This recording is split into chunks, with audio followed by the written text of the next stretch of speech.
আসসালামু আলাইকুম বন্ধুরা, আশা করি সবাই ভালো আছেন। আল্লাহর অশেষ রহমতে আমি আলহামদুলিল্লাহ ভালো আছি। তো বন্ধুরা, আজকে একটি নতুন ব্লগ ভিডিওতে আপনাদের সকলকে স্বাগতম। শুরুতে শেষ পর্যন্ত আমাদের সাথে থাকবেন, অবশ্যই ভিডিওটা আপনার কাছে ভালো লাগবে। তো বন্ধুরা, যারা যারা এখনও চ্যানেলটাকে সাবস্ক্রাইব করেন, অবশ্যই চ্যানেলটাকে সাবস্ক্রাইব করবেন, কমেন্ট করবেন, লাইক করবেন। আর চলুন বন্ধুরা, পুরো ভিডিওটা দেখে আসি। তো লেটস গো। এই যে বন্ধুরা দেখেন, দীর্ঘ অনেক অনেক যুগ ধরে আমি অপেক্ষা করার পর ফাইনালি এই ভর্তাটা খাওয়ার সৌভাগ্য পেয়েছি। এই ভর্তাটা যে আমার কতটা পছন্দের আমি তা কইয়া কইয়া বুঝাইতে পারবো না, এতটা ভাল লাগে।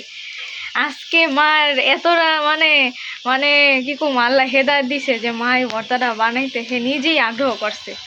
আমি হই না খুবই খুশি হলাম। মাঝে আমার কয় কি এই ভর্তা খাবি, আমি কই এটা আবার জিঙ্গান লাগে। এই ভর্তা যে আমার কতটা পছন্দের, দেখে জিভ লালা করতেছে।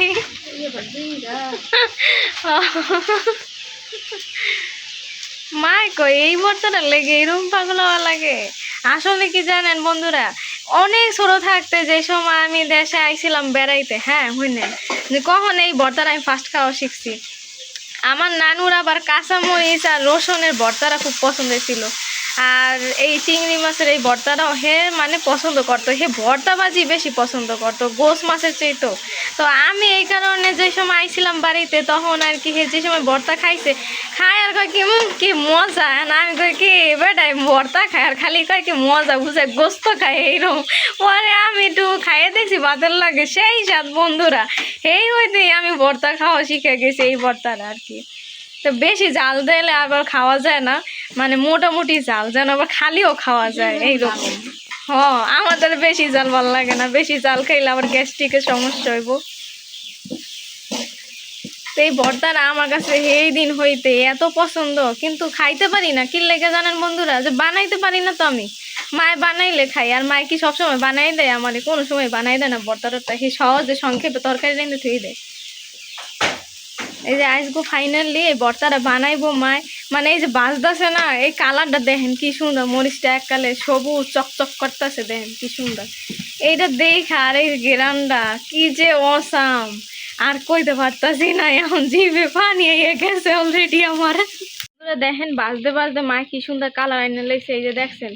তো বন্ধুরা, তো এই যে দেখেন বন্ধুরা, এই ভর্তাটা যারা এখনো বানাই খান নাই, মিস করবেন। এটার মধ্যে কি কি দিতে হইবে অবশ্যই আপনাদের কই দিয়েছি। কাঁচামরিচ আর চিংড়ি শুটকি, পেঁয়াজ, তারপর হচ্ছে গিয়ে রসুনও দিছে মায়ের মধ্যে। সুন্দর করে টাইলেন আছে, একটু তেল দিয়া একটু লবণ দিয়ে লইবেন যত দরকার, যে পরিমাণ বানাইবেন সেই পরিমাণ জাল আর লবণটা নিজেরা পরিমাণ মতো করে দিয়ে লইবেন। তবে পেঁয়াজের পরিমাণটা আবার বেশি দিতে যাইবেন না, বেশি দিলে হেলে করলাম আবার একটা লেডা পেডা হয়ে যাইবে। হ্যাঁ, তাজা চিংড়ির মাছও দেওয়া যায়, আর শুটকি চিংড়ির মাছও দেওয়া যায়। মোকা দেশে চিংড়ি মাছের আবার চিংড়িও কয়। তো বন্ধুরা, তো এইটা করলাম। এখন মা সুন্দর শিল্পটা দিয়ে বাড়ি নেবে। দেখেন আমগো সেই আদি শিল্পটা সেই লেভেলের, এটা ভার। এটা এখন পর্যন্ত আমি মানে জাগাইতেও পারি না, নামাইতেও পারি না। আমার মার পক্ষেও এটা সম্ভব না জাগানো। আর এইটা কাট করতে করতেই দম বাইরে যায়। তো বন্ধুরা দেখলেনি তো, ভর্তাটা বানাইতে যতক্ষণ মোর সামনে লই বইতে করলাম 1 সেকেন্ডও লাগে না, গরম ধোয়াও না বাতের লাগে। কিন্তু এই ভর্তাটা সেই স্বাদ একদম মানে কইয়ে বাসায় বুঝাতে পারবো না। এক কথায় মোর মোহে এখনই জিভে জলাই গেছে। মানে এতটা পছন্দ মোর এই ভর্তা আর এই গরম ভাত, মানে দেখে লোভ সামলাইতেই পারতেছি না মোরে। তো বন্ধুরা, খাইলেই পরে কথা। এই ছিল মগো বিকালের নাস্তা। তো বিকালের নাস্তায় আব্বু মগো লাগিয়া এই যে দেখেন মোংলাই লেগেছিলো, এই যে টমেটো সস। এই যে দোকান থেকে কিন্তু এমনি একটা সস দেয়, কিন্তু ওই সসটা কিন্তু ভালো লাগে না, কিন্তু কেনা টমেটো সসটাই কিন্তু ভালো লাগে।